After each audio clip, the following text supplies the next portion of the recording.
to the Travel Squad podcast. We adventure the world together, one passport stamp at a time. We're here to share travel news, tips, and our own adventures with you. Every Travel Tuesday, we share stories on a variety of topics, including our hometown San Diego, hiking, weekenders, national parks, international getaways, and inspiring you to go on your own adventures, even if it starts with your own backyard. I'm Jamal. Brittany. And I'm Kim. And we're the Travel Squad podcast. So grab your ticket and your passport. And don't forget your travel insurance. And prepare for takeoff.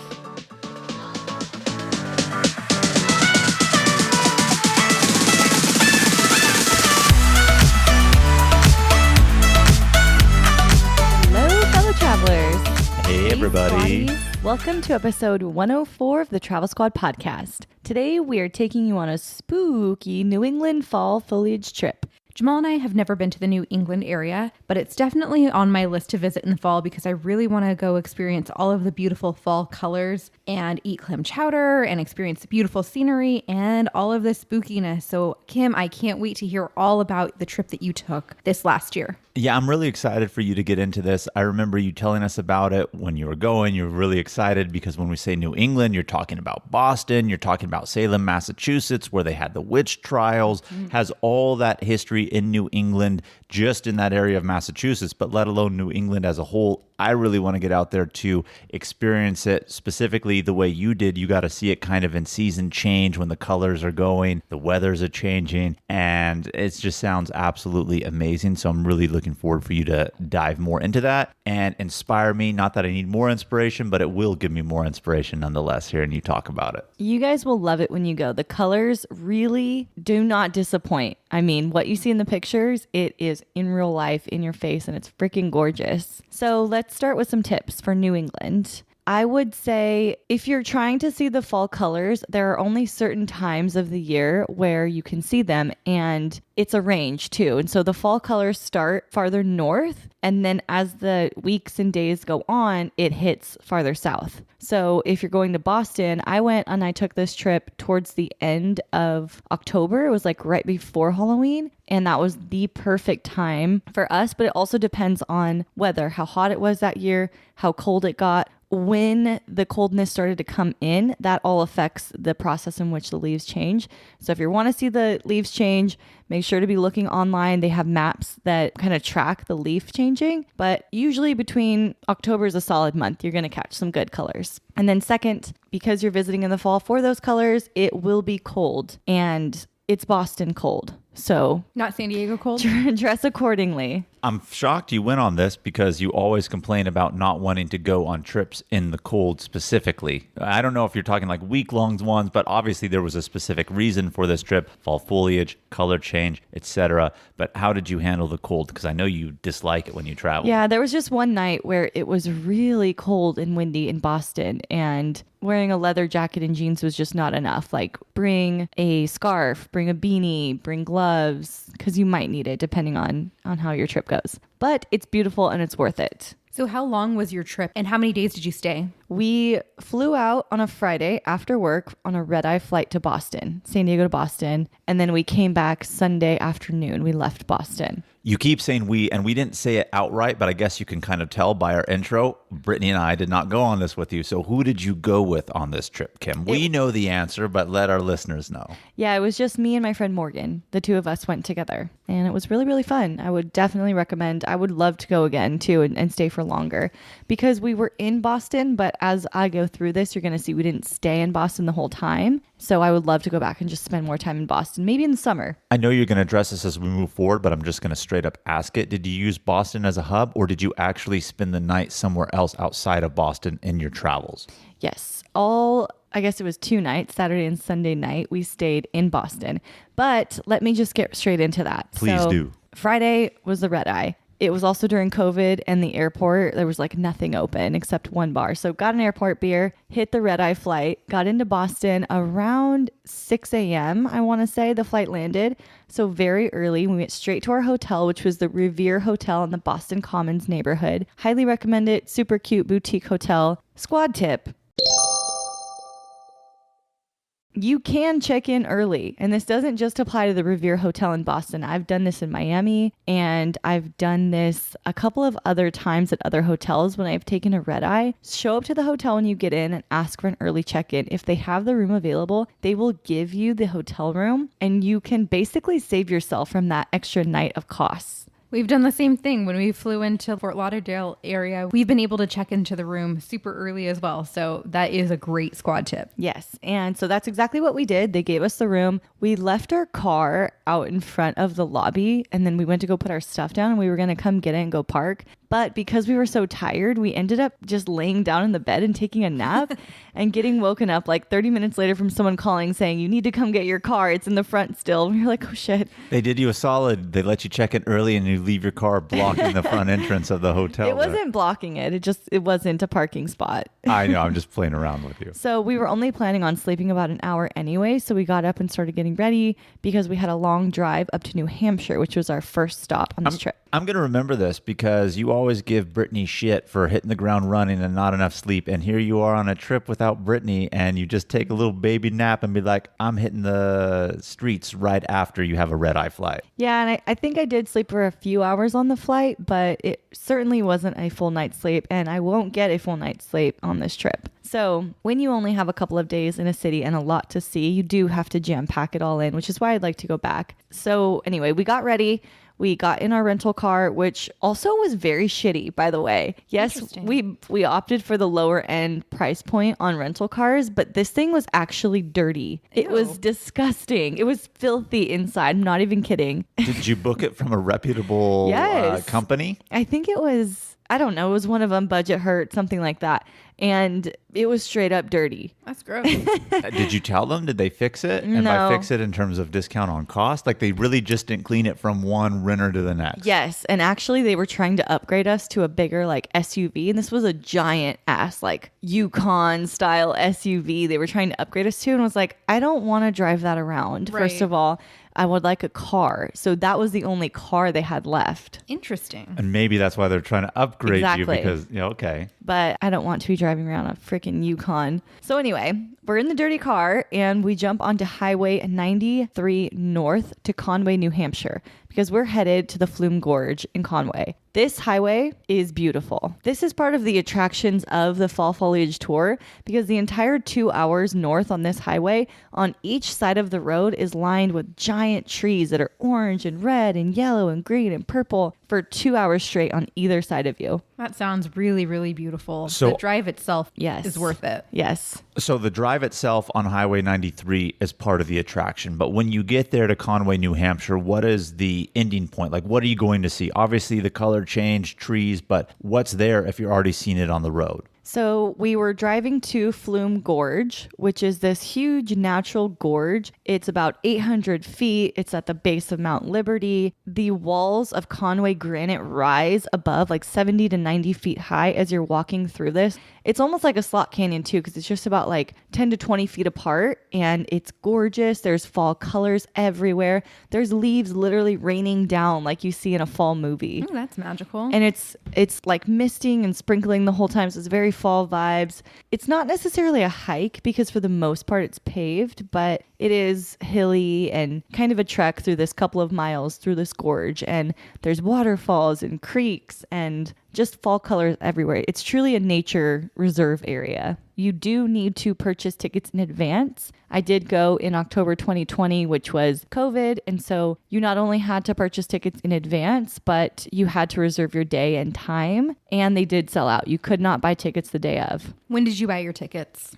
About a month before. I think we booked the trip initially like 2 months before, maybe. And do you know if the reservation system is because of COVID or this is really popular that they always do that? I think before COVID, they had more laxed rules. And now, well, during COVID at least, they had capacity limits, which is why they were more strict on the advance ticket purchase. Yeah, and you know what's funny is I feel like a lot of places that went to ticket and reservation during COVID, maybe they're going to reopen back up and be a little bit more lax like you were saying, but I think those type of trends are probably here to stay. I don't know if it's for this or anywhere else, but that's just in general off the topic of New England. I'm thinking that. Yeah, I looked at the website as we're recording this, and you do still need to purchase tickets online. And how long would you say you spent there? Probably 2 hours. I think your ticket is for 2 hours only. Okay. And it's about 2 miles of walking through this thing. You'll be taking pictures the whole time. I wanted to look cute and fall and fashionable. So I wore these new brown boots that I got, but they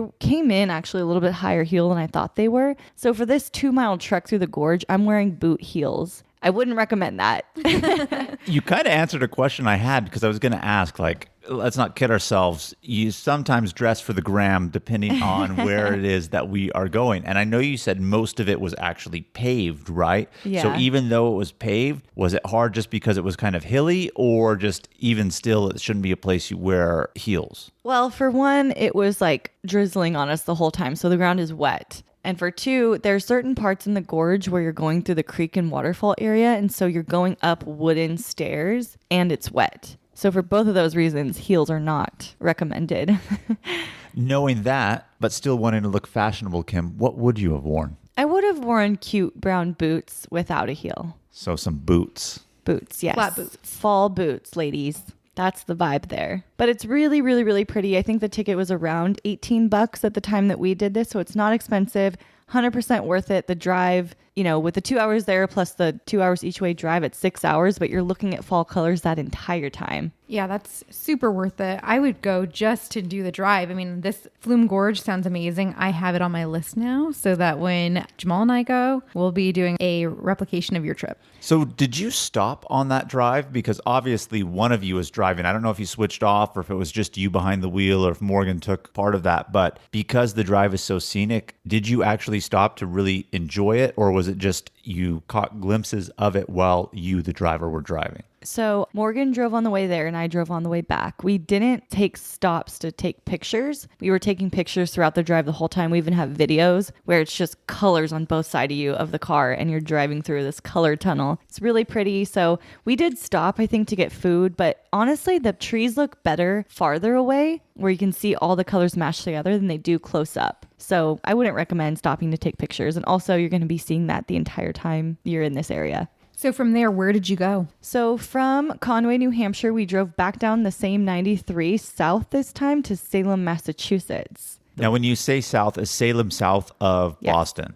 No, Salem is a little northeast of Boston, but it's only, I think, about 30 or 40 minutes. Okay, so real close. Yes, so we're going back the way we came to hit up Salem. Salem, Massachusetts is full of history. I mean, back in the 1800s, this is where the witch trials took place and settlers were here. And a lot of those structures from that time still exist. And there's a lot of points of attraction that are paying homage to the history that took place there, the good and the bad history itself. I think you said back in the 1800s. You mean the 1600s for the Salem witch trials, correct? The 1600s, my God, yeah, yes. And a lot of the homes, this is what you can expect with Salem. As soon as you get in, and our experience was very different because of it being around Halloween. Halloween is a major attraction for Salem. So the entire month of October, it's Halloween everything. If you go any other time of year, they're still going to have a lot of the witch tours and ghost tours and that kind of a thing. But the Halloween crowds, I think, would be less. Were people dressed up for like Halloween? Yes. There was a lot of people in costumes dressed as witches and different movies around Halloween that took place in Salem. That's got to be really cool and really spooky at the same time. Yes, it felt very spooky. And everywhere you went, they were like, this is the most haunted bench in Salem. This is the most haunted tavern in Salem. This is the most haunted street corner in Salem. And everything was the fucking most haunted thing there. Well, they got to sell it up. But, what's funny, you mentioned earlier they took it seriously, especially because it was Halloween. I would imagine so. I mean, if we all have seen Hocus Pocus, we know they take Halloween very seriously in Salem, Massachusetts. They do. Hocus Pocus, there are scenes from the movies that are filmed in Salem. So those are points of attractions, like the Old Town Hall is in the movie Halloween. The movie Bewitched, there's a Bewitched statue there. There's also the Witch House from another movie that I can't remember because I'm not into Halloween movies, but Morgan was really obsessed with it, so she was all into it. But there are all these different attractions that you'll go around to and see. I would recommend pre-purchasing tours, which is something we didn't do. and we should have. So you could do like witch themed tours. You could do haunted themed tours, ghost tours. There's a whole bunch of different kinds. I know you said you wanted to pre-purchase and you didn't, but of those different types of tours that you just mentioned, what one stood out to you the most that you regret not being able to do? Like, what was the most interesting one that you guys saw? I don't recall the names of what they were called, but just some kind of like spooky witch ghost tour would have been fun to do. There was all different kinds of variations. They even had night ones if you didn't want to do it during the day. Well, The night ones would be really spooky. Yeah. I was going to say, I wouldn't even want to do it during the day. When you just described the tours, I envisioned it at night anyway, but it makes sense they're doing it night and day. Yeah, there's like this witch museum where witches were hung back in the 1600s. There are cemeteries they'll take you through, tell you stories. I think the history is really, really cool, even though it's such a weird part of our history that happened. It still lives on there, and you can actually like feel the witchy energy. Like so many people were killed in that town. That's like, I don't know. It does feel like it. It's weird. Do you feel like if you stayed there, you would have stayed in like a haunted place and you've been a little creeped out? I'm not into ghost stuff like that. I'm not into getting freaked out in the middle of the night by a door slamming or any of that shit. So I wouldn't want that to happen. But our friend Leah was in town. It's just so happened she was in Salem the same day we were. And Leah actually at the time was living in Washington. So it's even weirder that she was in Salem the same day we were. Well, that's awesome. And you guys may remember Leah. We mentioned her on our episodes when we were talking about Olympic National Park as well as Mount Rainier. Mount Rainier, yeah. Yeah, so we met up with her in the oldest and most haunted tavern in all of Salem, Massachusetts. Was this one really the most haunted, or is it what they just said? That's what they said. All right. Did you feel it, though? I didn't feel any ghost activity there, but we did stay and have some drinks with them and talk to them. They did do a tour, and there was in the witch house in the garden behind, there's a bench. And they said that's the most haunted bench in Salem. And if you sit there, you can like feel energy or see orbs. And Leah said she did. Did she? I don't know if she did or not, but I didn't feel any orbs over there. You sat on it too? Yes. Ooh, okay. I noticed something about your aura has been a little bit off since you come back on this trip, Kim, and now I know why. You never told me you sat on the bench. I'm a little freaked out, if I'm being honest. I was in the tavern too. Well, you just said the tavern, not so much, but Leah felt the vibes on the bench, so. Yeah, but it's a good place to go.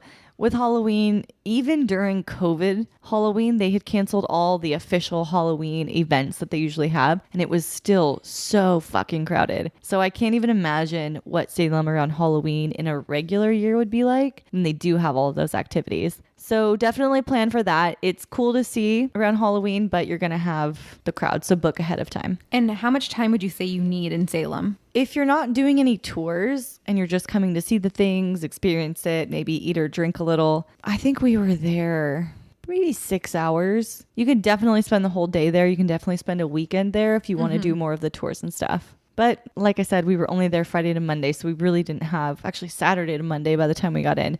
So we really didn't have enough time to do all the things we wanted to do. We just got a little taste of everything.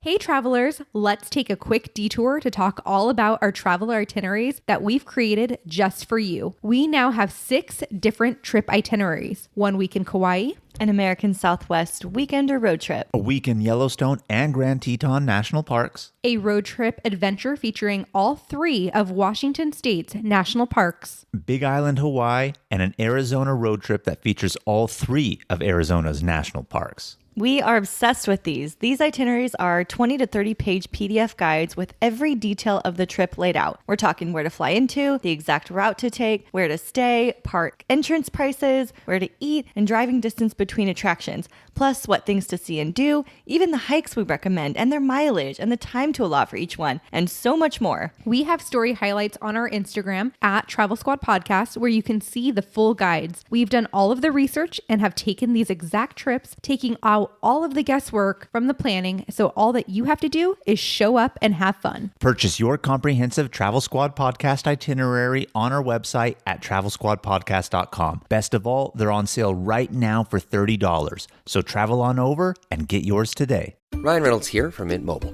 With the price of just about everything going up during inflation, we thought we'd bring our prices down. So to help us, we brought in a reverse auctioneer, which is apparently a thing. Mint Mobile Unlimited Premium Wireless. How to get 30, 30, bit to get 30, bit to get 20, 20, 20, bit to get 20, 20, bit to get 15, 15, 15, 15, just $15 a month? Sold! Give it a try at mintmobile.com/switch. $45 up front for 3 months plus taxes and fees. Promo rate for new customers for limited time. Unlimited more than 40 gigabytes per month. Slows full terms at mintmobile.com. When you need mealtime inspiration, it's worth shopping Baker's, where you'll find over 30,000 mouth-watering choices that excite your inner foodie. And no matter what tasty choice you make, you'll enjoy our everyday low prices, plus extra ways to save, like digital coupons worth over $600 each week. You can also save up to $1 off per gallon at the pump with fuel points. More savings and more inspiring flavors make shopping Baker's worth it every time. Baker's, fresh for everyone. Fuel restrictions apply. So after we were calling it a day in Salem, we drove back to Boston and we wanted to just get some dinner, get some drinks, see Boston a little bit. We were coming from San Diego where lockdown was in full swing. Boston was a little bit more open, which was really nice. We didn't really go anywhere like special that I would really recommend. We just kind of walked out of our hotel, found a nearby restaurant. Food was okay. Went to a nearby dive bar. You know, drinks were okay. Even though you're saying they were just okay, sometimes that's the fun experience is exploring the neighborhood that's around you of like where you're staying hotel wise or something to that effect. So I'm sure there's good culinary places there, but I appreciate the fact that you guys did that and chose to do it that way. And it was very cold at night. I think that's another reason maybe why you didn't want to go too far then, huh? Yes, yeah, we didn't go too far, but you've got to go out and see the nightlife a little bit when you're there. So at this point, we're really tired because we had barely slept and been up extremely early. So we did call it a night because we had another early morning to go. We were going south on the 93 this time to Newport, Rhode Island. And how far is the drive? I want to say it's another like 2-ish hours in the other direction. But again, it's the highway lined with beautifully colored trees on both sides of you the entire way. And what time did you start your day? I think we actually got a little bit later of a start than we wanted to. I think we went around noon. And Newport, Rhode Island was extremely cold. It was like 42 degrees. Pretty cool. And I was not dressed appropriately. Surprise, surprise. The whole trip. I wanted to look cute, and I very much underestimated the Newport, Rhode Island frigid temperatures. But what drove us to Rhode Island in the first place were these gorgeous historic mansions that Newport, Rhode Island is known for. We got to tour one of them. That was the Vanderbilt Mansion, the Breakers. There are several other Vanderbilt mansions there. If you want to see more of them, you can purchase tickets that allow you into multiple, but you do need to start earlier. And that's the reason we only saw the one is because we got the later start and they were closing. Everything that you've mentioned so far about this trip, I'm jealous about because it seems really cool. But one thing I've always really wanted to do is go to Rhode Island because they're famous for their waterfront homes that have this like specific look to them. Yes. And those aren't necessarily mansions, but you mentioned the Vanderbilts. If anybody knows history, maybe they don't know who the Vanderbilts are, but they've heard that name. I mean, it's up there with the old money in America, like the Rockefellers, and the Vanderbilts were a very famous aristocratic family. So you mentioned mansion, like how big was it? And was it on the water like those traditional like Rhode Island waterfront homes? Yes, it was on the water. In fact, the Newport boardwalk kind of thing that they have along the coast and the cliffs is right outside of this mansion. And so, yeah, it was a 70-room, impeccably decorated 18th century vibe of a mansion. It was just gorgeous with these grand curtains and amazing like man cave and rooms and servants, and the kitchen was 2 stories and like it was freaking beautiful. They give you like a little thing you can listen to when you go to each room. It's a self-guided tour, so you get the history of it, which is really nice. One of my biggest pet peeves about going into places and buying your ticket in, if you don't purchase a tour, is that you don't get the history behind it. Yeah. So it was really nice that we did get the history too. That definitely made a difference. But it was just really, really beautiful. In some parts, you would go out to like the opening of the window and the terrace, and then you could see the ocean from the terrace, and everything is just massive. And it took us probably an hour to walk through the whole thing. And then you could explore the gardens as well, which we didn't do much of just because it was really cold. You mentioned it was 70 rooms. Do you remember how many bathrooms? I can't bring that up. How many bathrooms? I don't remember how many bathrooms. And there were a lot of rooms in the 3rd and 4th stories that were closed off, so we didn't get to see them.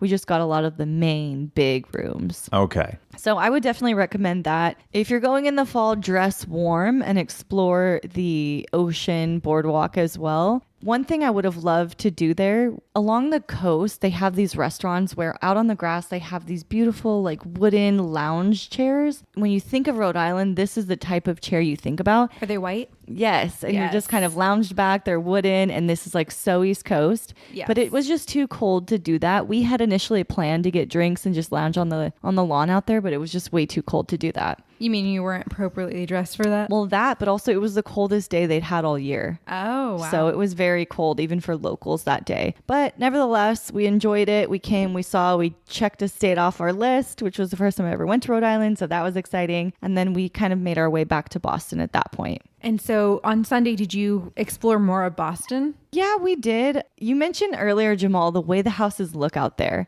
And not so much in Boston proper, but all around New England, there is that home style that I really enjoyed. They're kind of like giant square homes with like kind of pointy roofs, and they're massive homes, and they're all around New England. And you just don't get that architecture vibe out here on the West Coast. So that was really cool. So along the whole drive, you're kind of seeing that plus fall colors. It's really pretty. When you're describing those homes, though, and that unique look, were those older homes that you know were built back in the day and they kept, or that's just their modern local look to their homes? I think it's maybe a little bit of both. Definitely in Salem, a lot of the homes look like that, and they were 16th century, even some in the 1900s, that they were historic homes. They had that same look, as well as just everyday homes people were living in. That's one of the things I love really most about traveling within the United States, is going to different states and just really looking at how the homes are built and look differently. Some of them are because of the time period and they have a little bit more history because of that. But even so, if it doesn't have history, or even if it does, they keep with a look that's really intriguing. And so that's another reason why I want to go out there, is really to check that out. But I'm envious of that Rhode Island, though, because there's just that Rhode Island look on the water that I want to experience. Yes. And if I had more time, I would have loved to go to Providence maybe and see more of Rhode Island. But next time we'll definitely have to do that. So I went back to Boston, though, because up to this point, we've been go, go, go. Like get a breakfast sandwich from Starbucks and hit the road,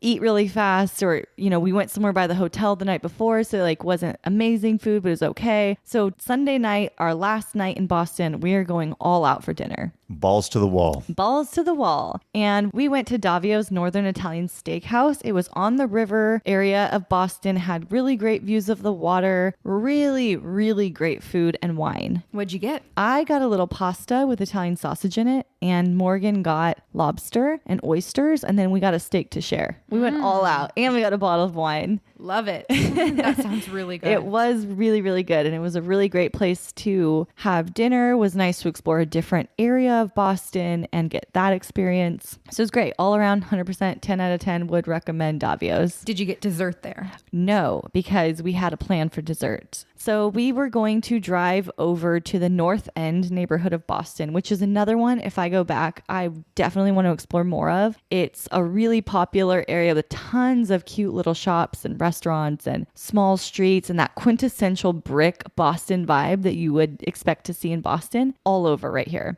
So I would recommend the North End as well. But in the North End, you'll find Mike's Pastries, which is a very famous cannoli shop. Ooh, I love cannoli. They had like 40 different flavors of cannolis. What flavors did you guys try?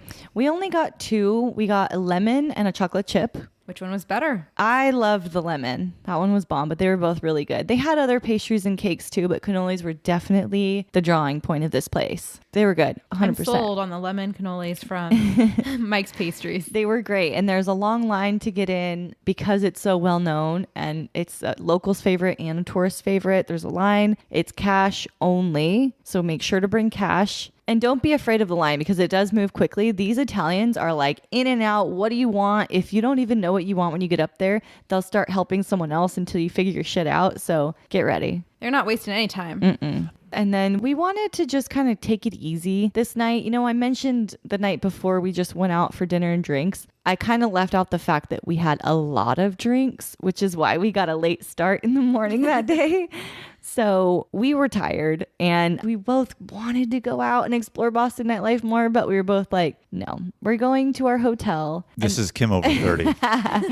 We're going to our hotel and we're going to eat cannolis and drink wine in our robes in bed. That actually sounds like a good night. So I take back my judgment of you being over 30, Kim. Hotel provided robes. Hotel provided Whoa. robes. So Yeah. I do recommend the Revere Hotel. And it is a cute boutique hotel and it's a little bit nicer. So I like staying in hotels too. Like I know a lot of times we take trips and we're go. We just kind of skim on the price of the hotel because we're not going to be there that often. But I do enjoy a nice hotel. So when it is a nice hotel with a hotel provided robe and slippers, I want to enjoy it. You know, I would have to agree. You know, if we're going to be go and we're out in nature and we're just kind of doing things like real quick, I don't mind a budget hotel. But like Jamal and I are headed to Austin and we want to stay on the river. So we're going to get like a nicer hotel. Nice. Same for Chicago. We're on the river there. So it's nice to enjoy a hotel and like the amenities around it every once in a while. Totally. And even if you're in a new city, like you said, if it's cold outside, cold's not your thing, you had a good day,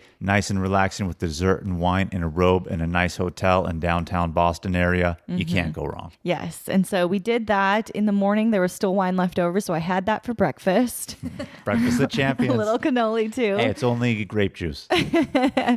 So Monday we were leaving around 2 p.m. So we didn't have a long time. So that's part of the reason we wanted to robe it and wine in bed, because we wanted to get up early the next day and see as much of Boston proper that we could squeeze in before we had to go back to the airport. So the couple of things that we saw that I would recommend seeing in Boston: Acorn Street. This place is awesome. And this is exactly what you think of when you hear Boston. Red brick buildings, cobblestone floors, just exactly what you picture of Boston. This is it. And it's definitely an area that is higher, I don't even know how you describe it. Like more affluent? More affluent, yes. And so the homes are really, really expensive, but they look really, really nice. Acorn Street, though, specifically, it is the alley in Boston with the oldest cobblestone street that dates back to the 1800s. Oh, wow. It's original cobblestone. It's the most photographed street in the entire world. And guess who has a photograph in it? You do? Sure do. But I guess a lot of people come there for photos, so the neighbors get a little annoyed. I mean, people's front doors are on this street. Sure. I totally agree with you. And if I lived there, I would probably be annoyed too. But it's like if you live on Right. Lombard Street in San Francisco, or we were just in San Francisco and Chicago and we went to the Full House and the Family Matters house because they took place in San Francisco, Chicago. You can't buy and live in places like that and not expect people to show Right. up. Like I feel bad and I respect the fact that it's their private property. So I'm not doing anything crazy. But for them to get upset, like you bought it, what did you expect? I hate know. to say that. That's my thought. Yeah, so the lady we were talking to who lived right there was saying that the day before there were a ton of people coming. They were being really loud and like breaking glass. See, well, and- that's not appropriate. And though. so that's also something that comes with living on a street like that. But when I was there, it was early in the morning and there was just one other couple taking pictures. So just be respectful, I guess, as always. Another attraction in Boston is the Boston Red Sox baseball park. You're going to want to definitely go to that area, check it out. It reminded me a bit of Wrigleyville in Chicago,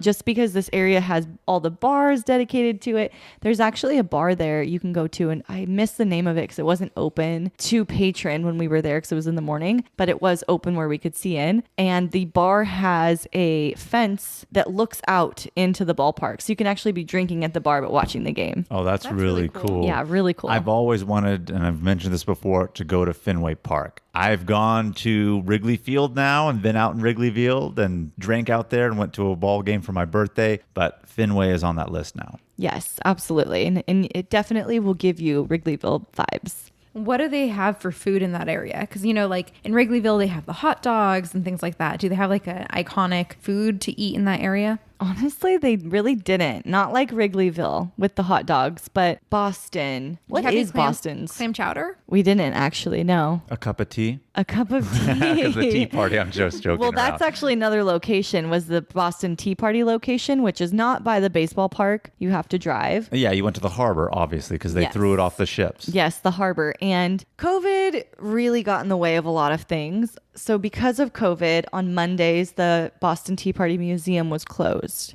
Oh. So we got to see the location on the harbor where the tea was thrown in, but we didn't get to witness the demonstration of the tea throwing and the museum and all of that because it was closed, unfortunately. But we did walk around that area. We got to see that. That was really cool, just to stand where U.S. history was made. It was pretty cool. And those were really like the three main things that we could squeeze in on the morning before our flight out. So all in all, how much would you say you paid for this trip?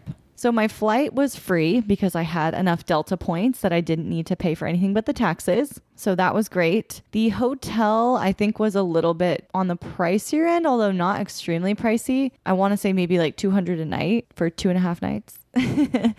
And then rental car was pretty cheap. I want to say it ended up being like 100 or 150 for the whole trip. Well, the hotel and rental car, I'm sure you split with Morgan too. Exactly. So in terms of your own out-of-pocket cost, half that. Right. True. And then the other things were just like drinks here and there, a couple of entry fees, which were pretty low. So I don't know, 500 maybe? All in all, for a weekend getaway, pretty affordable. Yes. Very, very affordable and a very good trip that you would definitely want to take. I have a quick question for you about Boston before we get to your favorite time of the week, because I know it's coming up too, Kim.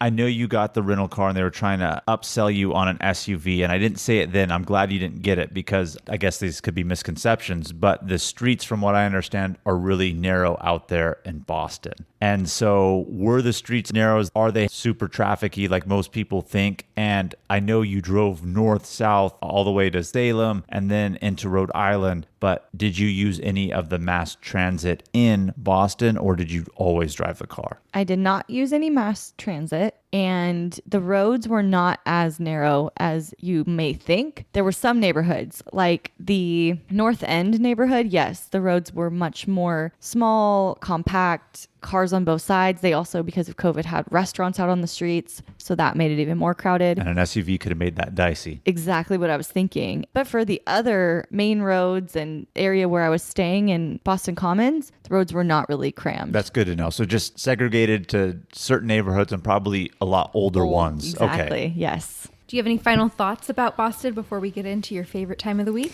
Well, I honestly feel like Boston reminded me a bit of both Chicago and San Francisco. Okay. With the weather, the way it looked, it was older, it was like windy. It just gave me vibes of both, actually. You know, I always wanted to go to Boston, and I think what was really cool to hear and see was the Boston accent and the locals. Loved it.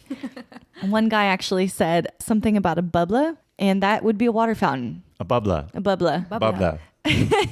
Okay. A water fountain. The bubbler.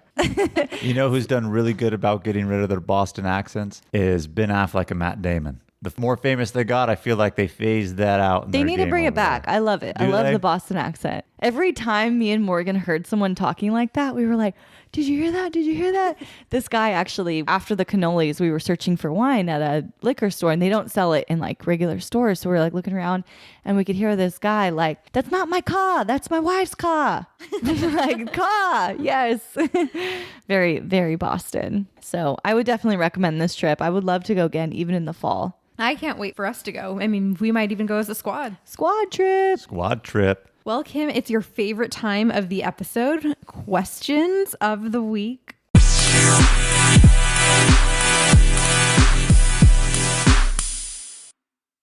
Okay, cool. It looks like we have one question coming in, and this one, love it. Whoever asked this question, got you. He said, what kind of outfits would you recommend for this trip? I'm going to jump in real quick, even though I didn't go. And that should be everything that you heard Kim say she brought. Don't bring or bring more, because clearly it wasn't working for her, right? Yeah, I brought knee-high flat boots, and those were the only flat boots I brought. Otherwise, I was wearing heel boots the whole time because I wanted to look fashionable, which I did, by the way. But you're going to be doing a lot of walking, so keep that in mind. I would say knee-high flat boots. Maybe Doc Martens are good boots to wear. They'd be really cute in Salem, but definitely the whole fall vibe. Boots, leather jacket, cute fall sweaters, black nylons under a mini skirt. Beanie, gloves. Yes. Cute beanie, gloves. And layers, because I think you didn't have the layer. Yes, definitely want to layer up, because in the daytime, it's sunny. It's not that cool, but at night, you will definitely want the layers. And that's all we have. I think this was a trip to remember for sure. I would highly recommend it, especially for anybody out on the West Coast that hasn't experienced true fall and especially a New England fall. Definitely take this trip. If you have any questions, just reach out and let me know. And thank you guys for tuning into our episode this week. I appreciate you listening. Keep the adventures going with us on Instagram and YouTube at Travel Squad Podcast. And if you go on this trip, tag us in your adventure and send us in any questions of the week that you have. If you found the information in this episode to be useful, or if you thought we were just plain funny, please be sure to share it with a friend that would enjoy it too. And as always, guys, please subscribe, rate and review our podcast, and tune in every Travel Tuesday for new episodes. And stay tuned for next week's episode. We have some more amazing adventures and tips in store for you. Bye everybody. Squaddies.